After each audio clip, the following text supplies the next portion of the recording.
At least to this particular listener, the first part of John 3 is saying, there's a way of knowing that's generally more intuitive. Fair enough, but we're still in a hell of a pickle.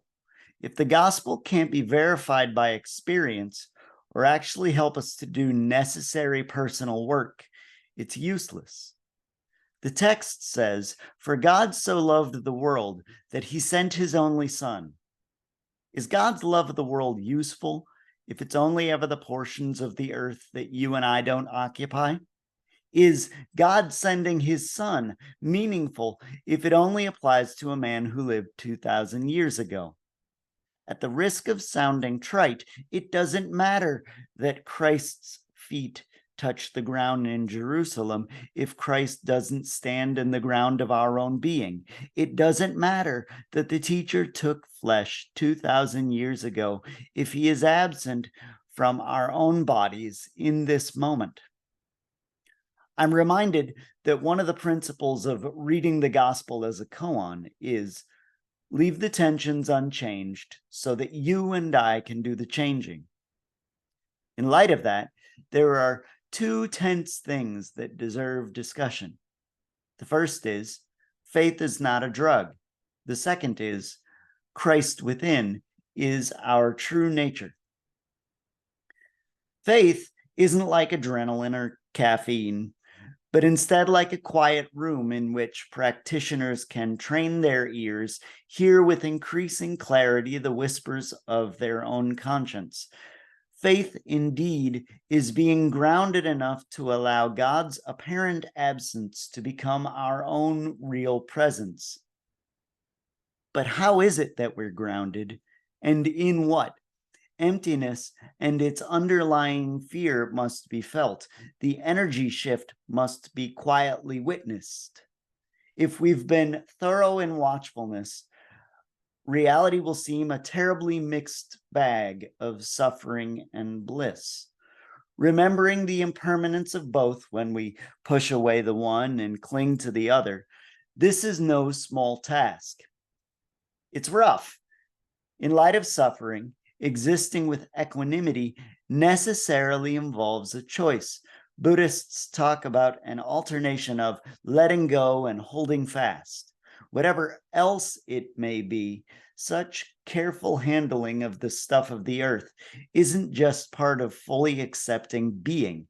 It's part of the appropriate use of power to lift burdens from ourselves and others instead of imposing them, to send compassion in all directions.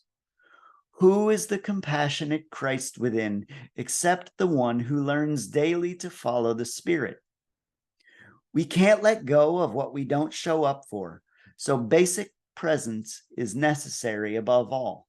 Christ's mind was empty and his heart was empty.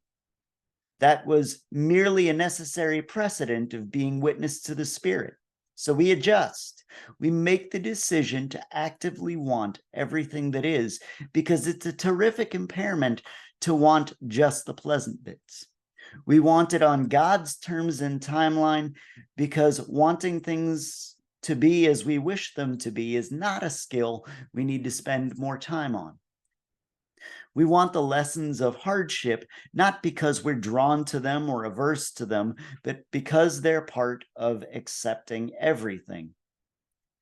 At some point, faith as a merely intellectual exercise betrays its own hollowness.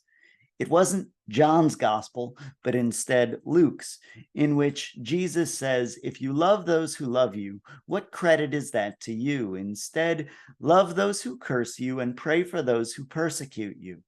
If we love faith's pleasant ideas, what credit is that to us?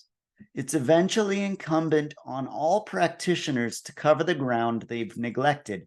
We need to ask what a bodily encounter would feel like with suffering, attachment, and entitlements of all sorts. When we pay attention to where we feel certain kinds of thoughts, even thoughts about our own divine image register mostly in the head. Mourning how easily we talk about divinity while ignoring the pockets of darkness that our bodily tensions conceal. This is important if we're going to stay balanced. Virtue, it turns out, is just praying with our guts. Pain and pleasure are both sensation. Accepting pain without seeking it is the virtue of fortitude, though, because it necessarily involves a decision. Justice isn't synonymous with the egoic consideration of fairness. Instead, the practitioner accepts all people simply because they exist. Prudence isn't being afraid of what others might think, a favorite move of superegos everywhere. Instead, practitioners access it because they know that when challenged, their own egos tend to lash out as well. And why would others be different? Practitioners aren't temperate because indulgence is sinful. Instead, they limit indulgence because it allows them to give closer attention to the fine distinctions of discernment, the subtle movements of the spirit. It's with the spirit that we should end. Altered states of consciousness, too often seen as the exclusive privilege of saints, may well give a clear view of the spirit's movements. When our senses go within, following is both easy and blissful.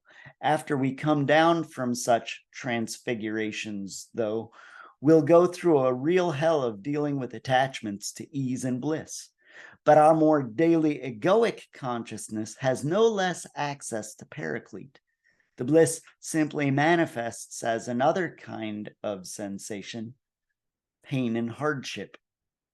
In such emotional tight spots, the key, which Christianity has in common with the jhana practice of Buddhism, is redirecting our attention instead of reacting.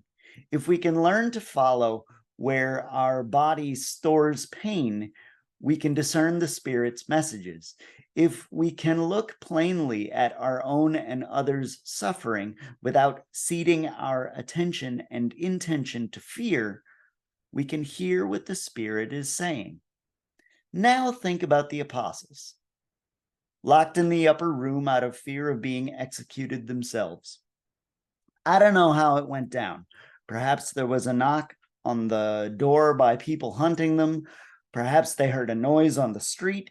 It's very easy to envision the apostles discovering in that moment exactly what Buddhists do with their attention in jhana practice. In other words, learning that they can bracket the fear and pay attention to all kinds of sensations, pleasant and otherwise. What I practice under the general heading of Christian Tantra has real commonalities with jhana practice. I just can't yet speak eloquently about it in Buddhist terms. In my own life, and on an ego level, a great deal of the work it does is expanding my options.